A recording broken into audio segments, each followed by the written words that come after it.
नमस्कार दोस्तों, स्वागत है आप सभी का आपकी अपनी क्लास में। हम बात कर रहे हैं राजस्थान की नदियों को लेकर और हमारी जो पहली नदी चल रही है चंबल नदी। पिछली क्लास में मैंने उसके उद्गम को लेकर भी बात की थी और देखा था कि वो स्थान महत्वपूर्ण क्यों है और किस तरह वहाँ पे बारिश होती है, सारी चीज़ें हमने डिटेल में डिस्कस कर ली थी। आज की हमारी क्लास में कुछ जानकारियाँ छूट गई है उसी नदी को लेकर और उसके उद्गम को लेकर, वो देखना है।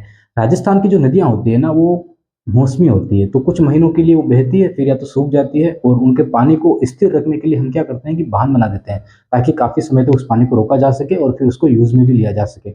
और जब मौसम मतलब कि राजस्थान में बारिश तो मौसमी होती है, तो जो 3-4 महीने बारिश होती है, उसके बाद जो महीने निकलते हैं, पूरा साल निकलता है, तब लोगों के लिए पानी पहुँचाने के लिए हम जो नहरें बनाते हैं, वो भी उन्हीं बांधों के माध्यम से छोड़ दी जाती है। तो हम शुरू करते हैं। पिछली क्लास में हमने देखा था कि जो नदी है, उसका उद्गम राजस्थान के दक्षिणी हिस्से में जना पाव की पहाड़ियाँ हैं, जो विंध्याचल श्रेणी में स्थित है और जिनको महू की पहाड़ियाँ भी कहा जाता है। ये हमने डिटेल में बात की थी, वहाँ से निकलती है। तो जो स्थिति बनती है ना जना पाव की पहाड़ियों की, वो राजस्थान के दक्षिण में बनती है। तो सुनना आप ध्यान से, जब ये राजस्थान के दक्षिण से ये नदी निकलती है, तो ये राजस्थान में एंटर होते मतलब कि जब राजस्थान में एंटर होने लगती है ना, तब लगभग एमपी के अंदर ही ये 320 किलोमीटर की दूरी तय करती है। मतलब कि राजस्थान की सीमा तक आते आते ये नदी कितनी दूरी तय कर लेती है, 320 किलोमीटर की। अब दूसरी चीज ध्यान रखना है यहाँ पे, जो ये 320 मीटर की दूरी तय करती है, 320 किलोमीटर की जो ये दूरी तय करती है ना, तो इसमें देखना है कि एक बांध मिलता है हमको, गांधी सागर बांध। गांधी सागर बांध, इस बांध को बनाने का जो परिप्रेक्ष्य था ना, वो ये था कि इस बांध को इस नदी पर बनाए जाने के लिए जो कारण था, वो ये था कि ये नदी काफी तीव्र ढलान वाली है। ध्यान से सुनना इस बात को, काफी तीव्र ढलान वाली। कैसे तीव्र ढलान, कैसे देखना। इस नदी की ऊंचाई हमने पिछली क्लास में देखी थी, वो लगभग 843 मीटर थी। 843 मीटर नदी की ऊंचाई नहीं, जहां से नदी निकलती है, इसके उद्गम स्थान की ऊंचाई 843 किलोमीटर है। 43 मीटर है, किलोमीटर नहीं मीटर। अब देखना यहाँ पे हमको तीन ऊंचाइयां मिलती है, ये भी ध्यान रखना। एक 881 मीटर, एक 854 मीटर और एक 843 मीटर। तो काफी सारी गाइडों में 854 मीटर को राइट माना गया है और ये नवीनतम ऊंचाई भी मानी जाती है 854 मीटर, और 881 भी मानी जाती है।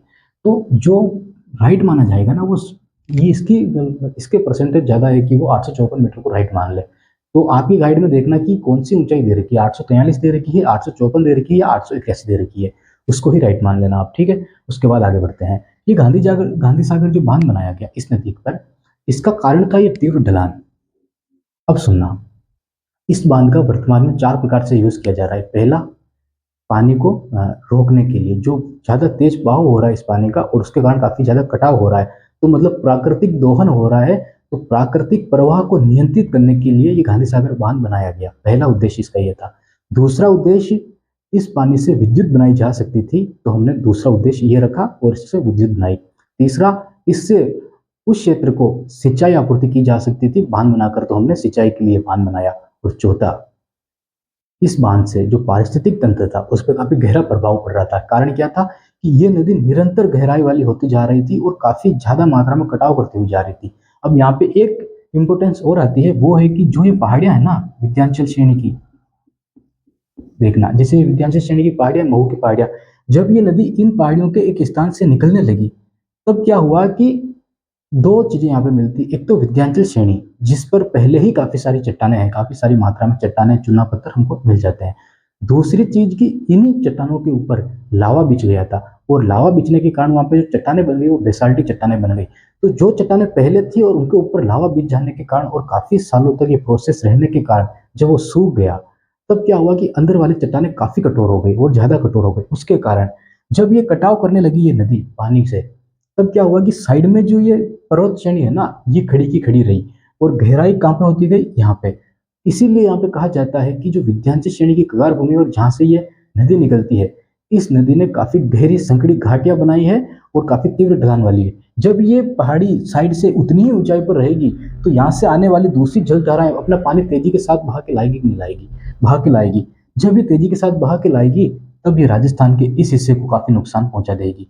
कारण क्या है, कारण ये है कि यहाँ पे 400-500 मीटर की हमको ऊंचाई मिलती है चित्तौड़गढ़ के अंदर, लेकिन ये नदी धीरे धीरे जैसे आगे बढ़ती है ना, तो ऊंचाई कम होती जाती है, समतल होती जाती है, तो ढलान और कम होता जाता है। मतलब कि ढलान इस तरफ बढ़ता जाता है, इस तरफ। यहाँ पे ढलान ज्यादा है, यहाँ पे कम है, तो क्या हुआ, नदी और तीव्र बनती जाएगी यहाँ पे, और तीव्र बनने के कारण हमको करौली, सवाई माधोपुर, इनको बेहद की रानी कहा जाता है ना, वो कारण क्या है? वो यही कारण है कि नदी की जो प्रवाह क्षेत्र है ना वो काफी ज्यादा तेज था, काफी ज्यादा तीव्र था। उसको रोकने के लिए पहला बांध बनाया गया मंदसौर जिले के अंदर। ये नदी एमपी के अंदर से 3 जिलों से होकर गुजरती है। पहला धार जिला, धार, दूसरा उज्जैन और तीसरा मंदसौर, तीसरा मंदसौर। अब ध्यान रखना यहाँ पे, इसी धार जिले से एक नदी और निकलती है, वो है शिप्रा नदी। शिप्रा नदी, कौन सी नदी? शिप्रा नदी, जो उज्जैन में, चंबल में मिल जाती है। विंध्याचल श्रेणी की धार जिले से नदी निकलती है, एक सहायक नदी चंबल की, शिप्रा नदी, और कहाँ पे जाके मिल जाती है? उज्जैन में जाके मिल जाती है। तो इस तीव्र ढलान के कारण हमको एक बांध बनाना था, और बांध हमने बनाया, गांधी सागर बांध, मध्य प्रदेश के अंदर मंदसौर जिले में। ठीक है। अब इस बांध की अगर थोड़ी सी चर्चा करें, हम ज्यादा नहीं करेंगे क्योंकि हमारा बांध का टॉपिक अलग से पढ़ना है। थोड़ी सी अगर चर्चा करें तो 1953 में इस बांध को बनाया, 1953 में इस बांध को बनाना शुरू किया। जब 1953 में इस बांध को बनाना शुरू किया तो इसका जो पूरा हुआ कार्य वो 1960 में हुआ। उस वक्त के जो प्रधानमंत्री थे जवाहरलाल नेहरू, उनके द्वारा ये बांध बनाया गया। ठीक है, ये श्रेय जो जाता है उनको ही जाता है, बाकी बनाया तो मजदूरों के द्वारा गया था। और इसकी अगर थोड़ी और गहराई में जाएं तो लगभग 62 मीटर की ऊंचाई की दीवार हमने खड़ी की। मतलब कि जो बांध बनाया गया वो लगभग कितना मीटर ऊंचा था? 62 मीटर। और अगर चौड़ाई की बात करें या लंबाई की बात करें तो इसकी जो लंबाई हमको मिलती है वो 513 मीटर मिलती है। इस बांध को लेकर ये 2-3 फैक्ट हैं जो हमने बता दिए। 320 मीटर किलोमीटर एमपी के अंदर बहती है, छनापाव की पहाड़ियों से निकलती है, जहाँ पे भगवान परशुराम जी का जन्म स्थान भी माना जाता है। यहीं से एक नदी और निकलती है, वो नदी नर्मदा नदी, जो अरब सागर में जाके मिल जाती है। और ये चंबल नदी यमुना में मिलेगी, फिर गंगा में मिलेगी, फिर बंगाल की खाड़ी में जाकर मिल जाएगी। ठीक है। तो ये जल विभाजक रेखा का काम भी कौन कर रहा है? तो विंध्याचल श्रेणी कर रही है। राजस्थान के अंदर वो काम कौन करेगा? वो काम करेगी अरावली पर्वत। उसके बाद एक चीज अगर और हम देखना चाहें इस नदी को लेकर, तो वो है कि इस क्षेत्र के अंदर हमको जो चट्टानें मिल रही है, कौन सी चट्टानें मिल रही है? बेसाल्टिक चट्टानें मिल रही है। ठीक है। उसके बाद खेती की अगर बात करेंगे तो मिट्टी हमको कौन सी मिलेगी? पहली खेती करने के लिए मिट्टी देखनी पड़ेगी, तो काली मिट्टी मिलेगी। क्यों? क्योंकि यहाँ पे बेसाल्टिक चट्टानें मिलती है। दूसरा, यहाँ पे हमको लाल पीली मिट्टी भी मिलती है। क्यों? क्योंकि जो मिट्टी अरावली में हमको मिलती है, जो चट्टानें अरावली में हमने पढ़ा था, वही चट्टानें हमको किसमें? विंध्याचल श्रेणी में मिल जाती है। ठीक है। तो ये दोनों होने के कारण हमको मिट्टी मिलेगी, काली मिट्टी, लाल पीली मिट्टी हमको मिलेगी। और जब ये सारी मिट्टियों का मिश्रण बन जाएगा तब या तो कच्छारी मिट्टी बन जाएगी या जलोढ़ मिट्टी बन जाएगी। तो ये मुख्य रूप से मिट्टियां मिलती है। जब इन मिट्टियों का मिश्रण होता है उसमें तो सारी फसलें उगाई जा सकती है, लेकिन मुख्य रूप से यहाँ पे लावा बिछा हुआ है। तो ध्यान रखना, जहाँ पे ये नदी है वहां पे तो कटाव कर दिया, लेकिन जहाँ पे ये नदी कटाव नहीं कर पाई वहां पे तो लावा बिछा हुआ है, तो वहां पे तो जो खेत बनेंगे तो काली मिट्टी के ही बनेंगे। तो जहाँ पे ये काली मिट्टी हमको मिल रही है वहां पे कपास, अफीम और गेहूं की खेती काफी शानदार होती है। ठीक है। तो आज की हमारी क्लास कैसी लगी आपको? ये जानकारी कैसी लगी? और जो भी पढ़ना है मैप के साथ ही पढ़ना है। मिलते हैं नेक्स्ट क्लास में। अगर कोई क्वेश्चन हो आपका तो जरूर पूछना नदियों को लेकर। बहुत बहुत धन्यवाद आपका।